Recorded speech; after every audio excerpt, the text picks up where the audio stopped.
So have you ever walked into a store that, well, on the surface, it looks like a perfectly oiled machine? Oh, right, where the aisles are completely clear and everything looks pristine. Exactly. The promotional displays are beautifully arranged.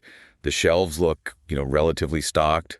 And everywhere you look, you can actually see staff. Yeah, and they're always rushing around looking incredibly busy. Right. They are moving with absolute purpose. Yeah. They've got clipboards, they're scanning boxes, restocking the end caps. I mean, it looks like a literal masterclass in modern retail. Right, up until you actually need something. Yes. You just need to ask one simple question about a product. Or, even worse, you just want to pay for the one single item you have in your hand. And suddenly you realize you are completely stuck. You are. You're standing in this massive, completely unmoving queue. Or you just can't find a single person on that bustling shop floor who's willing to make eye contact and actually help you. It's a completely maddening experience for a customer. I mean, you are standing there observing all this visible activity, Yeah. right? Oh, yeah, so much activity. All this undeniable physical labor is happening right in front of your eyes. But absolutely none of it seems to be translating into the actual service you need in that exact moment. It's bizarre. It really is. There's this profound disconnect between how busy the store is and how effective the store is. And honestly, that frustrating paradox is the core of our deep dive today. We're looking at this foundational text that, frankly, completely reframes how this happens. Yeah, it's a fascinating read. It's called the ReThink Productivity Retail Report 2026. It's authored by Simon and Sue Hiddo. And our mission today for you listening is to unpack a reality that is costing businesses just an unimaginable amount of money. The scale of the financial loss is staggering. It really is. We're going to look at how the retail industry is leaving roughly £6.25 billion on the table every single year. And, the craziest part is the mechanism behind that loss. Right. It isn't theft. And it isn't a sudden lack of consumer demand either. Yeah. They are losing that massive amount of money simply by fundamentally misunderstanding what the word efficiency actually means in practice.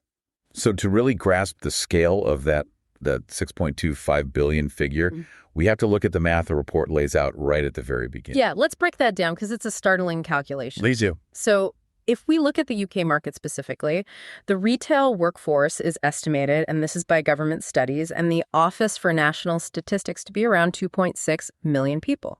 Wow, 2.6 million. That's massive. It's a huge sector. Now, the ReThink report calculates that these associates work an average of 26 to 30 hours a week. Which makes sense because they're blending full-time and part-time roles there. Exactly. It accounts for that typical sector blend. So if we take that conservative lower estimate, a 26-hour average work week, and we apply the national living wage level from April 1st... Which sits at, what, £12.71 per hour? Right, £12.71. You do that math, and you arrive at an annual retail wage bill of £44.7 billion. 44.7 billion. Just wait, that's just on wages alone. Only wages. That's before you even factor in the costs of the actual inventory or the commercial real estate or logistics, marketing, any of that. Yep, that is purely the baseline human capital cost. And here's the real gut punch that they derived from ReThink Productivity's comprehensive research. Hit me with it. So this research covered the period from 2020 to 2025, right? Through all these extensive time and motion studies and operational analysis, they found that 14% of that retail labor is wasted. Wasted on what? On just ineffective time. So 14% of that £44.7 billion wage bill is where we get that $6.25 billion figure. That is just, that's a conservative estimate of a massive optimization opportunity. It really is. It represents human potential and massive financial investment that is effectively just vanishing into the ether. Okay, let's unpack this because I want to be clear to everyone listening. This isn't just a masterclass for retail executives or, chief financial officers trying to balance some corporate spreadsheet. Oh, absolutely not. The implications are way broader than that. Exactly. The dynamics we are going to explore today apply to anyone who wants to understand how systemic bottlenecks form in business, in project management, or frankly, even in how we structure our own daily lives. Because that impulse to cram every single second full of tasks is universal. We all do it. We really do. The principles governing where time goes, how cognitive load affects our output, and how we routinely misjudge what actually constitutes productive work they apply across the board. Retail just happens to be the perfect, highly visible laboratory for observing these failures in real time. That's a great way to put it.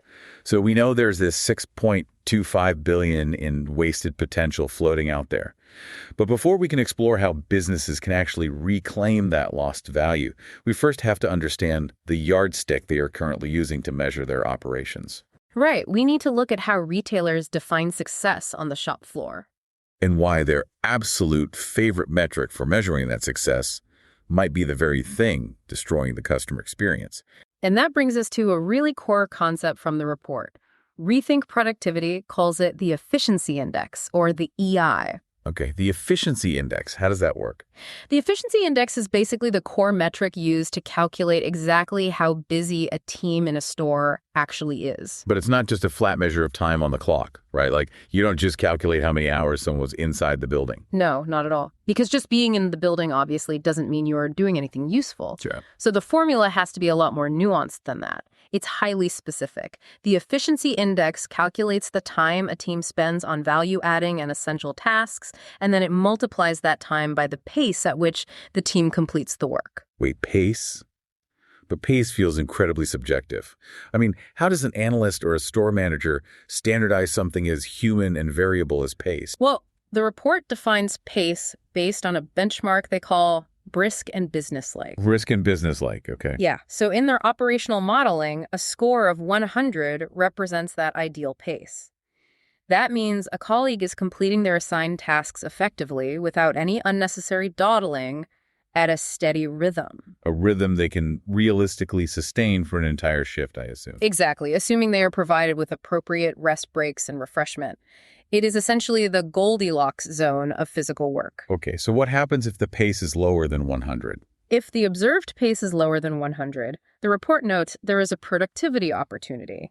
So perhaps the staff need better training, or maybe the workflow itself is just clunky. And if it's over 100? If the pace is forced to be greater than 100, it inevitably leads to exhaustion, to mistakes, and ultimately burnout. And here's the fundamental disconnect, right? No. If you are a financial analyst or a regional manager and you're looking at a dashboard in an office somewhere, you see an efficiency index and you see a scale that goes up to 100%. The immediate psychological reaction for any business leader is going to be, well, I want my store running at 100% efficiency. Of course, that's the natural instinct. Because anything less than 100% means I'm wasting money. And that is the exact trap the industry has fallen into.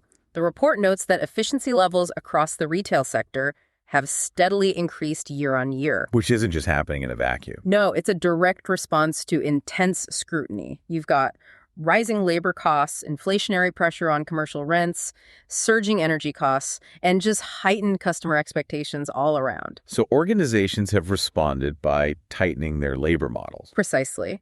They look at the daily schedule, they identify what they perceive as waste or idle time, and they ruthlessly edit it out. They're designing these ever leaner operations. Yeah, and when they look at their internal spreadsheets, the data makes it look like this strategy is a resounding success. I mean, I can totally see why a CFO would be thrilled by that. From a pure numbers standpoint, achieving 100% efficiency means you are extracting the maximum possible physical output for every single penny spent on that £12.71 hourly wage. It looks like a perfectly optimized investment. Right. But think about what that 100% figure actually demands of a human being in a physical space. It's intense. It implies that a store team is engaged in active, value-adding tasks for 100% of their scheduled floor time, maintaining that optimal brisk pace with absolutely zero interruptions. No informal chatting with colleagues to solve a problem. No taking a moment to catch their breath after moving heavy boxes. Zero time lost to the friction of reality. It's essentially treating a human workforce like the engine of a car. That's an interesting comparison. Well, think about it. If you keep the RPMs in the red line 100% of the time because you want to extract the absolute maximum speed out of the vehicle at every single second of the journey, what happens? The engine is eventually going to overheat and blow. It has to. The mechanics of the system literally demand it.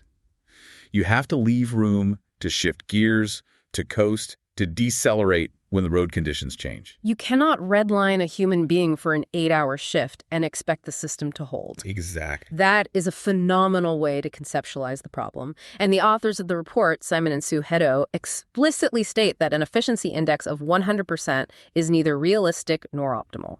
So what is the actual target they recommend? What's fascinating here is that the actual target, the magic number they advise retailers to aim for to achieve true operational health, is about 80%. 80%, wow. Well, That means deliberately leaving 20% of the scheduled labor time essentially unoptimized. according to the strict clinical definition of the index, yes. That feels like a massive conceptual leap for a corporate planner to accept. Deliberately baking in 20% of quote-unquote downtime. It requires a profound shift in mindset, but that 20% buffer is absolutely non-negotiable. Why is it so crucial? Because it accommodates the reality of a live, customer-facing environment.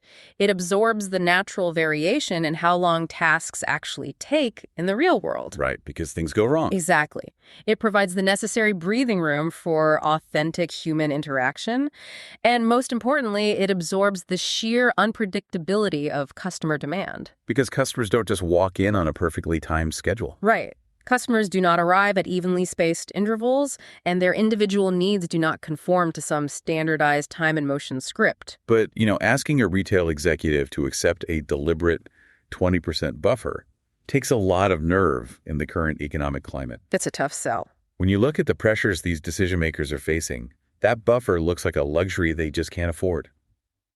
The report cites a recent survey from the British Retail Consortium, the BRC, which focused specifically on retail chief financial officers and finance directors. And the anxiety levels radiating from that data are palpable. The numbers from that BRC survey paint a picture of an industry that is just bracing for impact. More than 2/3 of those financial leaders, 69% to be exact, describe themselves as either pessimistic or very pessimistic about the immediate future. That's grim. It is. Furthermore, an overwhelming 84% ranked labor and employment costs in their top 3 primary business concerns. And the report highlights that a major driver of this specific anxiety is the looming implementation of the Employment Rights Act. Yeah, the BRC chief executive, Helen Dickinson, is quoted in the report calling it the biggest shakeup of employment rules in a generation. Now, obviously, the intent or the politics of the act aren't the focus of this report or this deep dive, but the financial and operational reaction from businesses is the crucial data point here. And the reaction is severe. It is a severe, highly defensive posture. Because these leaders are so deeply concerned about the rising cost of labor, 52% of them plan to actively reduce the number of hours or the availability of overtime for their staff. Which is a huge cut to operational capacity. And even more drastically, around 1/3 of them are looking to reduce their overall store headcount entirely. So let's follow the logical consequence of those decisions. We have a collision course happening in real time. Walk me through it. The operational mathematics prove that the optimal efficiency target is 80%, which ensures the system has the elasticity to handle reality. Right. But severe financial pressures are compelling those CFOs to slash labor hours and shrink the headcount. This effectively forces a smaller pool of remaining staff to absorb the exact same workload. Oh, I see. So it pushes their individual efficiency index higher and higher. Exactly. It drags them out of that 80% Goldilocks zone and pushes them dangerously close to that breaking point of 100%. And this creates a profound structural vulnerability.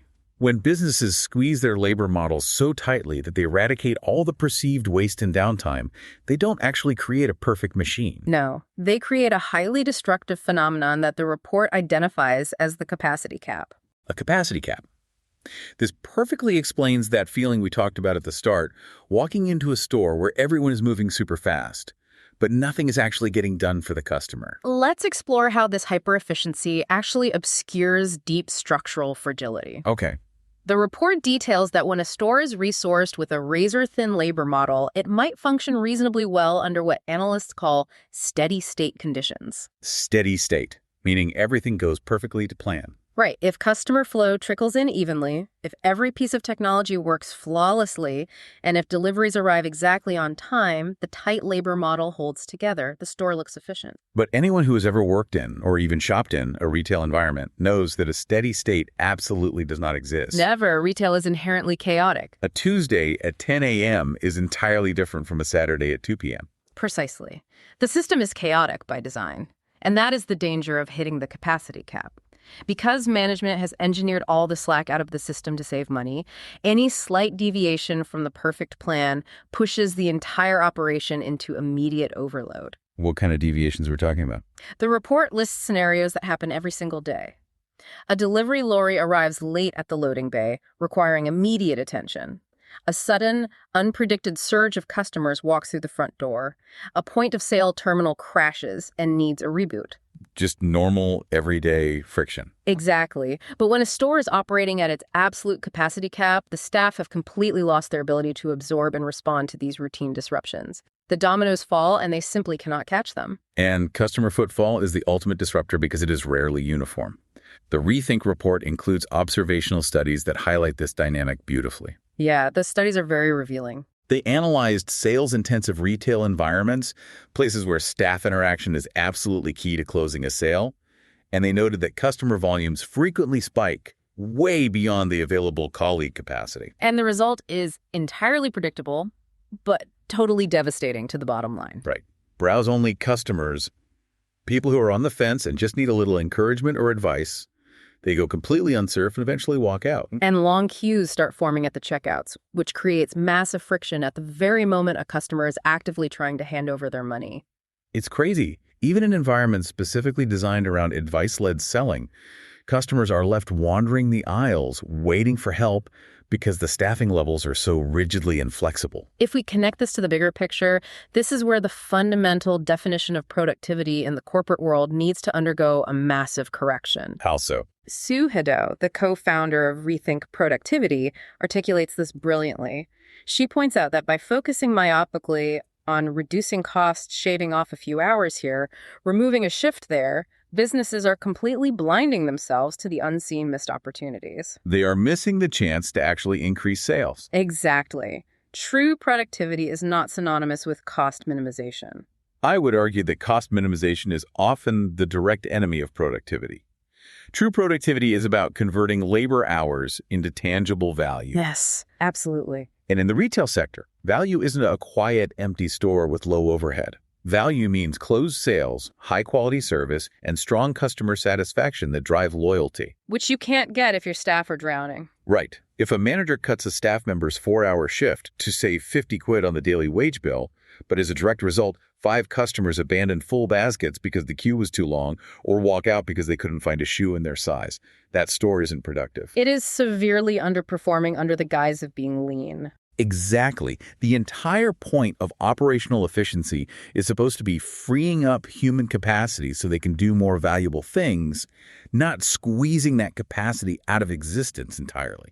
To illustrate how a business can actually execute this correctly, the report provides a really insightful operational case study from Holland & Barrett, the health and wellness retailer. Oh yeah, this is a great example. Lisa Widdison, their group supply chain and distribution director, explains how they have fundamentally shifted their approach to labor modeling. What did they change? Well, instead of just spreading staff thinly across the week to keep costs flat, they actively model demand patterns. They analyze historical trading data, localized footfall patterns, and seasonal trends to align their staff rotas precisely with peak wellness shopping times. So they are actively identifying the high-stakes windows, the weekend rushes, the launch days for major promotional campaigns, the key trading hours when the intent to buy is highest. Exactly. And during those identified busy periods, their absolute uncompromising priority is having visible, highly knowledgeable wellness advisors physically out on the shop floor. Actively engaging with the public. Yes. And they back those advisors up with robust, heavily staffed checkout support so the transaction process is completely seamless. That makes total sense. Holland & Barrett essentially accepts that they must invest in that labor capacity up front to ensure a positive customer experience and to actively capture the sales that a leaner model would simply let walk out the door. But the real brilliance of that strategy is how they handle the downtime. Right, because you can't just have all those people standing around when it's quiet. Exactly. They don't just send everyone home the minute the lunch rush ends. Managing capacity means managing the valleys just as effectively as the peaks. What do they do during the valleys? Widdison notes that during the inevitable quieter windows, the operational focus dramatically pivots. The staff aren't idle. Their attention shifts to replenishment, resetting merchandising standards, ensuring compliance, and engaging in vital product training. And crucially, those quieter periods are when they deploy a different kind of customer service. Yes, a much more engaged approach. They utilize that systemic slack to foster deeper, unhurried wellness conversations with the customers who are just browsing. It is the perfect time to build rapport, answer complex health questions, and thoughtfully drive signups to their loyalty program, Agent B&M. The underlying philosophy there is that colleagues are consistently adding value to the business, whether that takes the form of rapid, direct service during a chaotic rush or strengthening the store's foundational readiness and customer loyalty during a lull.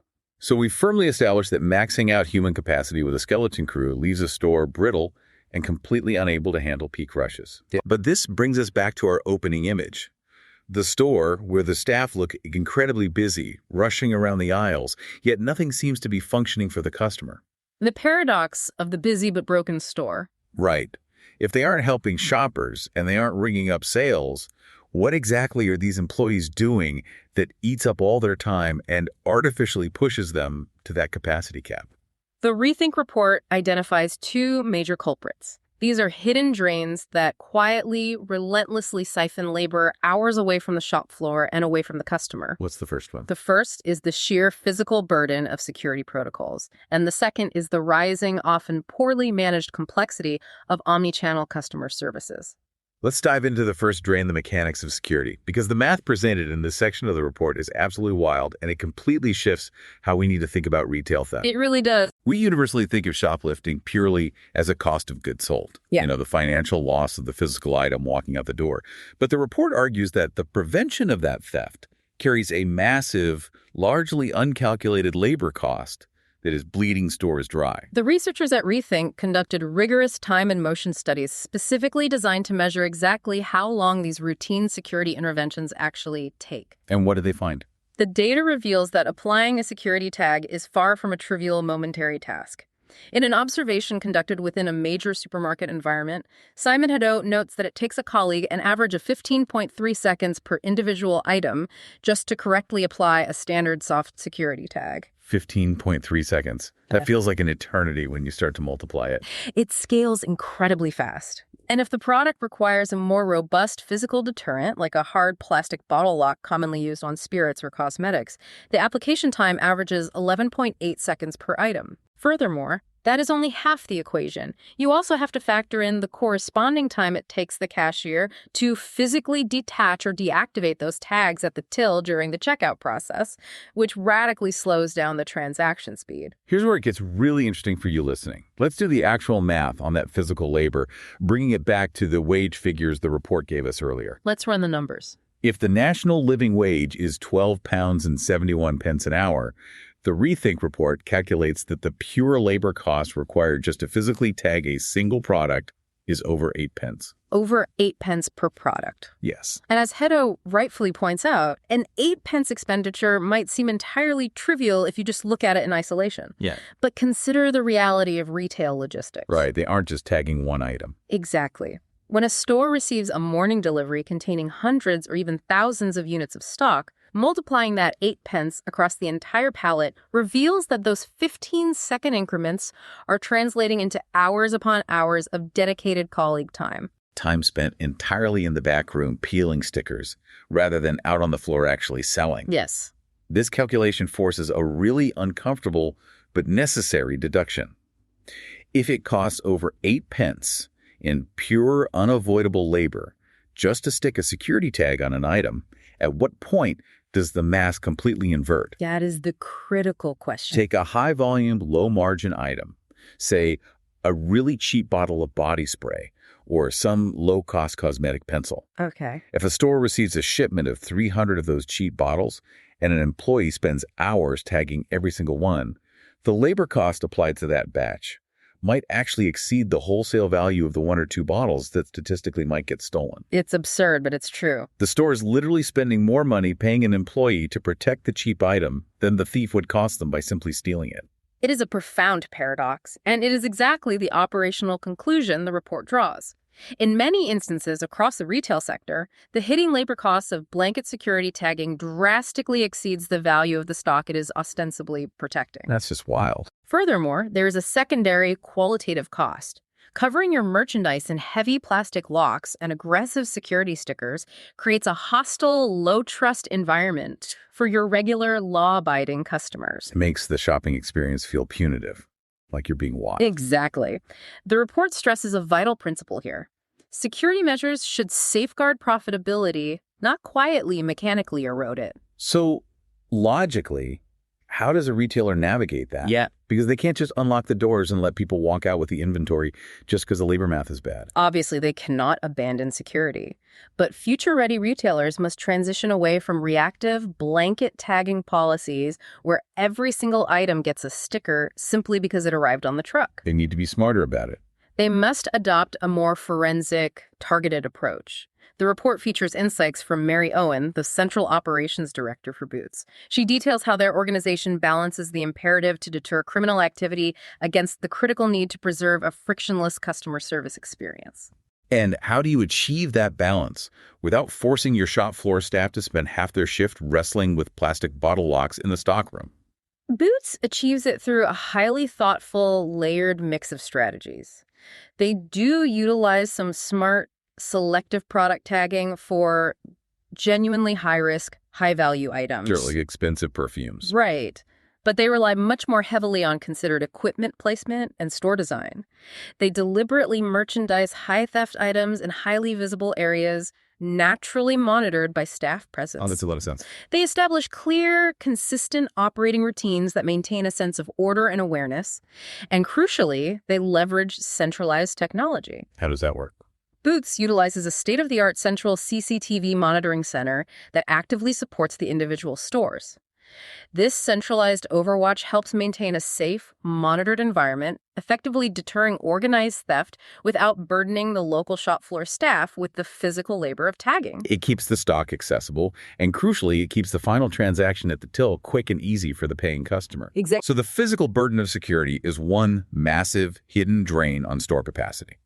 But the second drain the report identifies is something that I think we, as modern consumers, absolutely demand all the time without ever realizing the operational nightmare it causes on the other side of the counter. Oh, completely. This brings us to the complexities of omnichannel retail and the critical need to design services deliberately. The modern retail landscape has dramatically expanded the job description of a shop floor colleague.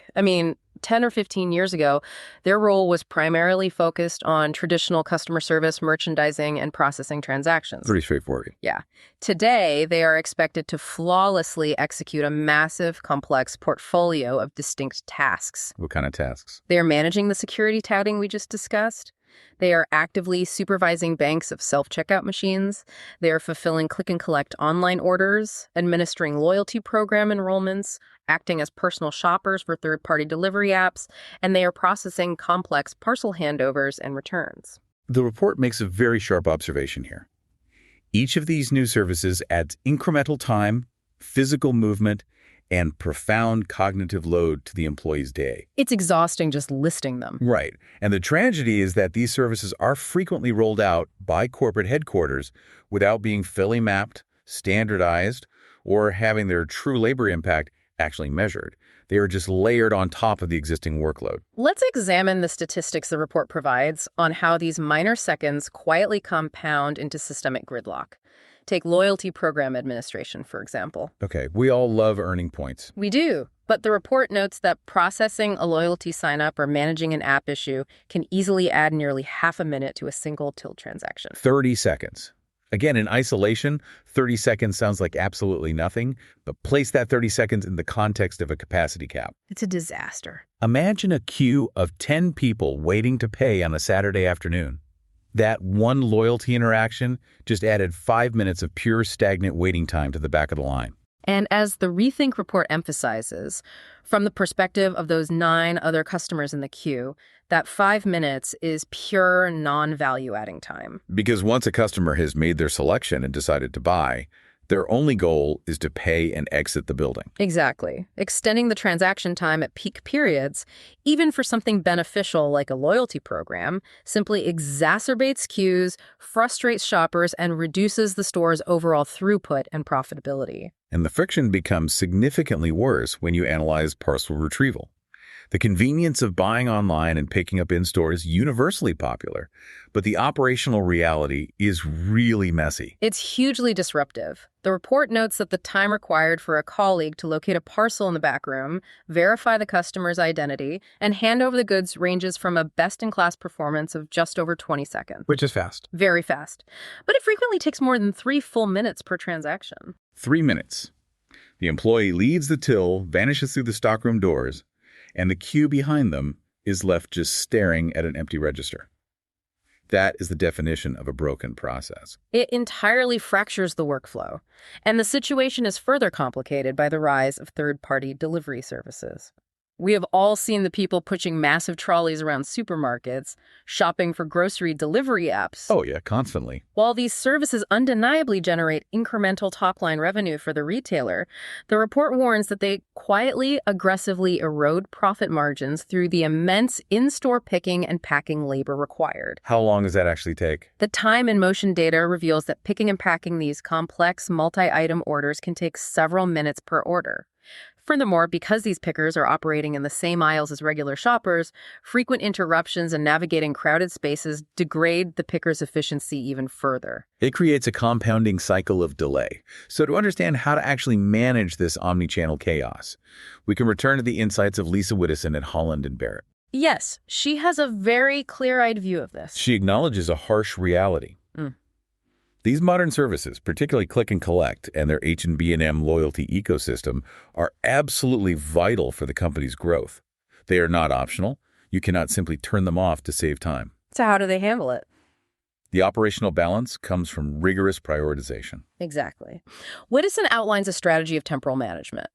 During peak trading times, when the store is full, local queue management and active floor coverage must take absolute precedence to protect the core in-store customer experience. Right. You cannot abandon a busy shop floor to pack an online order. Therefore, they aim to fulfill their click and collect processing largely during those quieter, off-peak windows we discussed earlier. That makes so much sense. Furthermore, they don't treat loyalty conversations as a clunky, time-consuming add-on.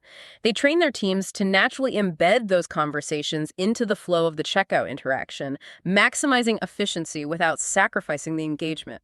Okay, so if human employees are bogged down by fiddling with plastic bottle locks for 11.8 seconds a pop and disappearing into the back room for 3 minutes to hunt for a click and collect parcel, the obvious modern corporate solution seems to be technology, right? What is the usual reflex, yes? If humans are hitting their capacity cap, just automate the friction.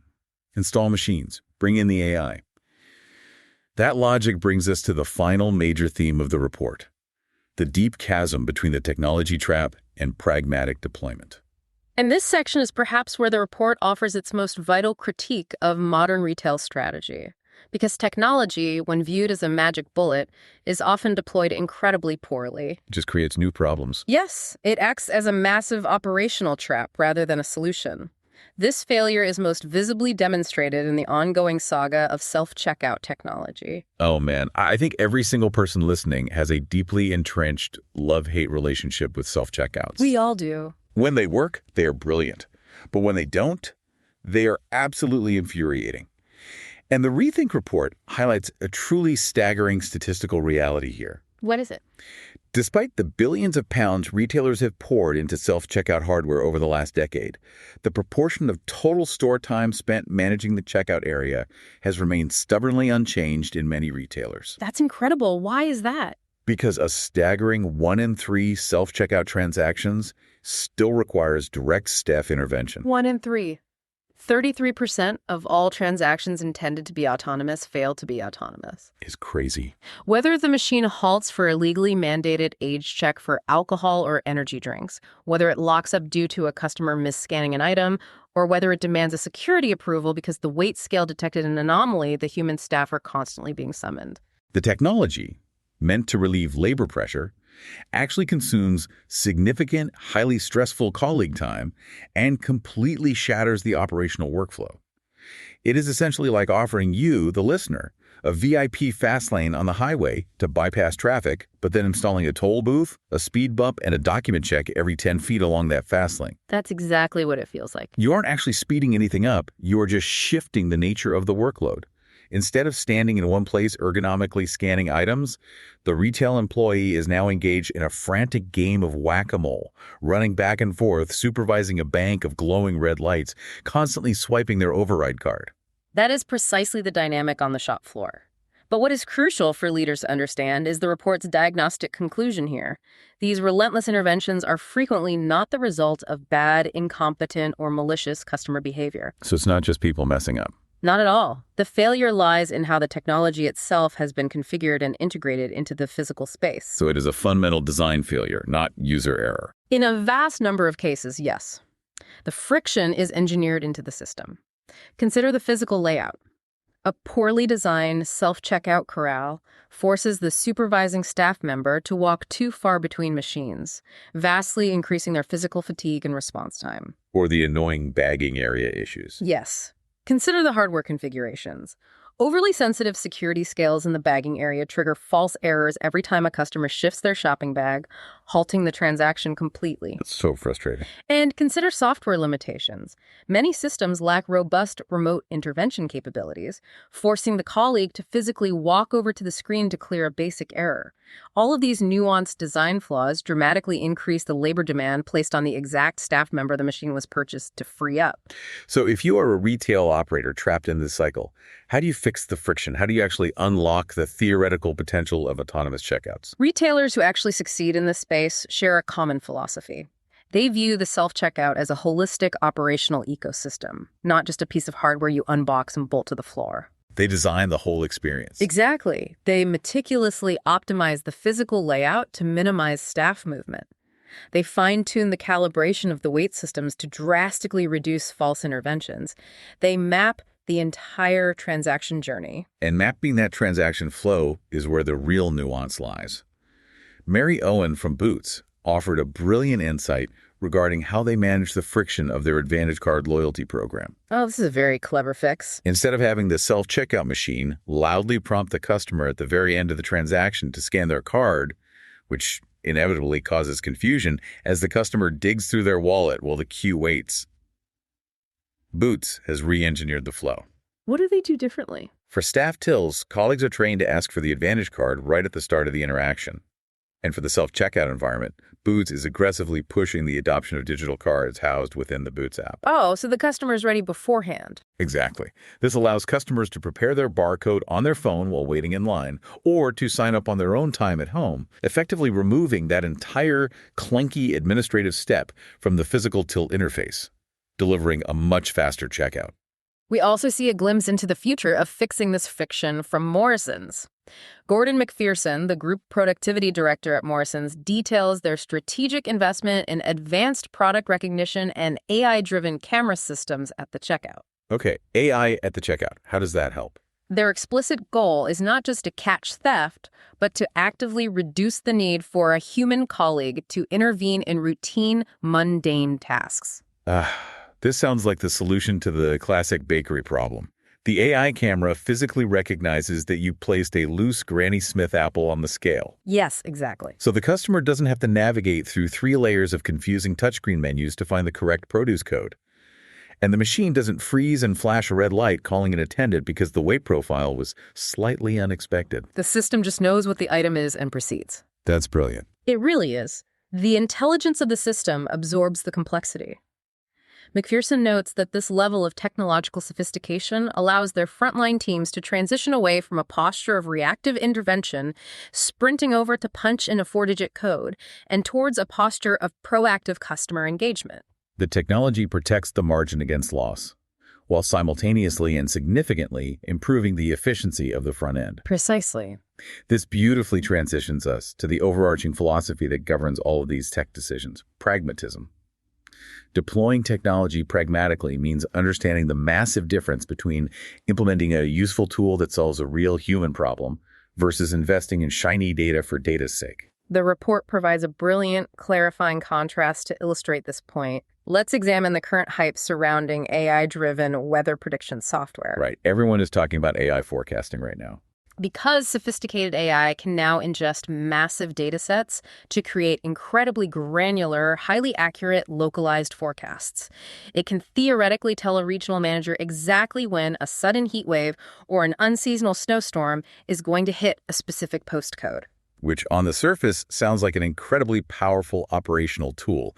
If you know it's going to be unseasonably hot on Thursday, you know exactly when to drag the barbecue charcoal, the sunscreen, and the bottled water to the front entrance of the store. It sounds perfect, but the ReThink report argues that this hyper-advanced predictive data is completely useless. It is the definition of data for data's sake. If the retailer's underlying supply chain and physical labor models are too brittle to react to the insight. Wait, explain that. Why would it be useless? Well, if your multi-million-pound AI system tells you it is going to snow heavily on Tuesday, but your logistics network dictates that your emergency delivery of snow shovels and rock salt cannot physically arrive at the loading bay until Thursday, the prediction is worthless. Because you can't act on it anyway. Exactly. Furthermore, even if the stock is in the back room, if you don't have the staff capacity to rapidly re-merchandise the front of the store because your entire team is rigidly locked into tasks designed to maintain a 100% efficiency index, the AI prediction hasn't generated a single pound of extra revenue. The operational alignment must exist before the technology can be leveraged. It's fundamental. So what does pragmatic tech actually look like? What is an example of an investment that definitively works on the shop floor right now? The report consistently highlights the transformative impact of electronic shelf labels, or ESLs. Andy Rigby, the CEO of the East of England Coop, shares a highly compelling narrative regarding their experience rolling out digital ESLs across their entire food store estate. I love this example because it doesn't aim to revolutionize the entire concept of commerce. It simply targets a very specific, deeply hated human pain point. The paper tags. Exactly. The physical act of manually changing hundreds of paper price tags every single week. Rigby notes that managing paper tickets was historically one of the most universally disliked tasks among store colleagues. I can imagine. From a psychological and physical standpoint, it was tedious, it was prone to error, it required crouching and stretching, and most importantly, it physically pulled colleagues away from interacting with customers and maintaining the overall standards of the shop floor. It was a massive drain of low-value labor. Exactly. By replacing that archaic paper system with digital screens that update seamlessly and instantly from a central pricing database, they eliminated a massive recurring chunk of non-value-adding labor. The store instantly realized tangible efficiency gains. But more importantly, and this is the human element that data often misses, Rigby points out that the introduction of ESLs drastically improved staff morale and job satisfaction precisely because it removed a deeply unpopular menial task. The technology amplified the human capability of the staff rather than complicating their day with new interventions. It freed them up to do the things a screen cannot do. And it is highly instructive to note Rigby's pragmatic, grounded view on the deployment of artificial intelligence within his organization. What's his take on AI? He acknowledges that while they are not yet utilizing AI to manage complex human elements like colleague scheduling or dynamic rostering, they are actively and carefully embedding AI capabilities into the background to streamline inventory ordering, generate more accurate reporting, and support day-to-day operational decision-making. So they're starting with proven back-end productivity drivers before unleashing untested AI on the human workforce. Exactly, a very pragmatic approach. So let's bring this massive analysis all together. We started by looking at a staggering 6.25 billion pounds in wasted labor potential across the retail sector. A huge number. We unpacked how the relentless, spreadsheet-driven pursuit of a 100% efficiency index actually breaks the physical system, stripping away the necessary slack and creating a brittle capacity cap where stores completely collapse under the pressure of peak crowds. And we explored the hidden compounding labor drains of 15-second security tags and fragmented omnichannel services. And finally, we looked at the operational trap of poorly deployed, high-friction technology versus the power of pragmatic, targeted solutions. The single core theme synthesizing all of these disparate operational challenges is the absolute necessity of balance. Balance is key. Reaching a state of optimal productivity, maintaining that golden 80% efficiency index, is not achieved by running a skeletal staff into the ground or ruthlessly slashing costs until the underlying system shatters. What does true productivity require then? True productivity requires intelligently managing capacity so that you have alert, capable staff present exactly when the customer needs them. It requires selectively and intelligently deploying security measures only when the mathematical reality makes sense. Right. It means deliberately designing complex services so they integrate smoothly rather than causing massive bottlenecks. And it means pragmatically utilizing technology to eliminate menial tasks rather than inadvertently creating new layers of administrative friction. And I want to connect this comprehensive framework directly back to you, the listener, because the insights within this ReThink report extend far beyond the sliding doors of a supermarket. Absolutely. If you are managing a team in a corporate office, running a hospital ward, overseeing a construction site, or honestly, if you are simply trying to manage your own daily calendar and personal bandwidth, you need to ask yourself these exact questions. Because the traps are identical. Are you relentlessly pushing yourself or your team for 100% efficiency? Are you meticulously booking every single minute of your day with back-to-back tasks, leaving absolutely zero capacity to absorb an unexpected opportunity or handle a sudden crisis without burning out? That's a critical question to ask. Are you enthusiastically adding new services, projects, or side hustles to your workflow without rigorously calculating the hidden ongoing labor cost required to maintain them? It fundamentally requires a paradigm shift in how we value time. Productivity must be viewed as a strategic lever designed to facilitate growth and capability, not merely as a blunt financial instrument used for short-term cost reduction. Because if you just cut, if leadership simply mandates cutting costs and pushing the remaining resources harder, the organization will inevitably slam into that capacity ceiling. And when that happens, the quality of the output, which in retail translates directly to the customer experience, completely and visibly degrades. So looking at everything we have unpacked today, what does this all mean for the future? It means that the retailers and, frankly, the leaders in any industry who will actually thrive in 2026 and beyond will not be the ones who manage the tightest spreadsheets. Who will it be?